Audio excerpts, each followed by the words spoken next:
So you've been thinking about making the move to Charlotte, North Carolina, whether that's with a job relocation or it's the move of your dreams to get to a warmer climate. I know by now you've been online and you've been doing some research, but what you really want to know is the truth about what it's like to live here. Okay, I'm sure you've already realised by now that I'm not a local girl, and I actually moved here from Scottsdale, Arizona about 10 years ago. So I'm going to share with you the pros and cons based on my experiences. You're going to get what I love, what I hate, the good, the bad and the ugly. And also there was one thing that nobody told me that did end up being a costly mistake, so please stick around to the end so you can hear that story.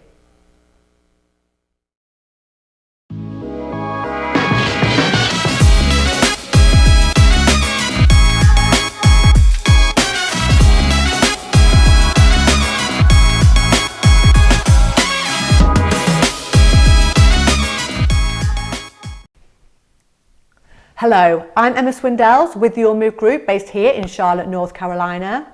And if you're looking to learn everything there is to know about eating, sleeping, working and playing in the Queen City, I want you to go ahead and hit that subscribe button for me and the bell so you're notified every time that I post a new video. Also, if you've got any questions or just want some information, please go ahead. You can call me, text me, email me, or simply just write a comment in the box below because I'd love to help you out. Okay, so I always like to start things off on a high, and the one thing I absolutely love about Charlotte is since moving here back in 2012 to today is just simply the amount of growth that we've seen as a city and the surrounding area. Approximately 44,000 people moved to the Charlotte area between 2019 and 2020, and that number just continues to grow and rise. Now, from my clients, I do find a lot of people are moving here with company relocations, but also so many people are actually choosing to move to Charlotte, and they tend to come from the Northeast and West Coast, and a lot of it is down to the fact of our cost of living, our standard of living and our great weather. So thank you to the generosity of North Carolina and the tax incentives that they are offering. We are seeing a ton of companies moving to the area. And they're in the sectors like banking. We're already the second largest banking hub in the US here in Charlotte. So that offers a lot of incentives for banking companies to move here. Also in the technology field, we have been noted to be the Southern Technology Hub. So we have seen Lending Tree move in here and also Credit Karma. And also don't forget, Apple are actually going to be opening a campus right here in North Carolina. Okay, so it's all great news what's going on in Charlotte in terms of growth, but with everything good comes a little bit bad, and there are certainly some cons of living in Charlotte. So the one thing that I would certainly let you know is unless you're planning on living uptown or the immediate area of uptown, is you are going to be fairly car dependent. So the public transportation system in Charlotte is fairly limited. So if you need to go anywhere outside of town and you don't have a car, you're going to be pretty reliant on Lyft or Uber. The other thing is on the non-major roads, the congestion is getting a little bit bloody ridiculous, quite frankly. So you just need to take into consideration the commute time from where you live and from where you work. And also guys, remember, we are in the South. We have here a slightly slower pace of life. So if you're used to living somewhere that offers you a faster pace of life, driving around in the South may become a little frustrating for you. So this was originally not going to be one of my pros in this video. However, I'd be doing Charlotte an injustice if I did not show you this today. I just want to share with you just how glorious the weather is today. Like I say, March 3rd, and the temperature is currently, I think around 81 degrees.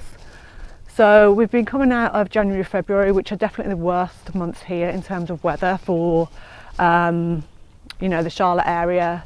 And on that though, although we do see some obviously bad weather, we kind of get rainy, it's cold. Occasionally we do see some snowfall. And what you'll tend to say when I say snowfall, probably an inch if we're lucky. However, what I would say is, although we may get an inch, depending on where you live in the city, that can shut you down for 2 to 3 days, because even if it gets icy or there is a just a little bit of snow on the ground, obviously we are not prepared for that sort of weather. So they tend to be overly cautious, and you know, schools will often close because they don't want anything bad happening with the school buses and so on and so forth. But you know, March 3rd, this is absolutely glorious. Certainly my favourite time of year is the spring and the fall, where temperatures are normally around, you know, 70s and 80s, which for me is absolutely perfect coming from England. So the one thing I would say is obviously summertime. You know, you do see the 90s don't generally break 100 degrees, but yeah, it's a little bit more humid, but it's not terrible. You know, it's horrible, not like further south. But I would say, you know, I've moved from Scottsdale, Arizona, so yes, you know, I've seen temperatures of 120, and people will say, oh yeah, but Emirates are dry heat. Honestly, heat is heat, so yeah, maybe it's a little bit more tolerable because it's dry heat, but yeah, the weather in Charlotte is just perfect. It's probably one of my favourite things. One of the things I enjoy most about living here is, you know, these temperatures during this time of year is just absolutely perfect. Okay, so stick with me because I'm getting to that one thing I wish I'd known before moving to the Charlotte area. But also, if you are enjoying this video, please go ahead and hit that like button and share it with anyone that you know that might be moving to the area.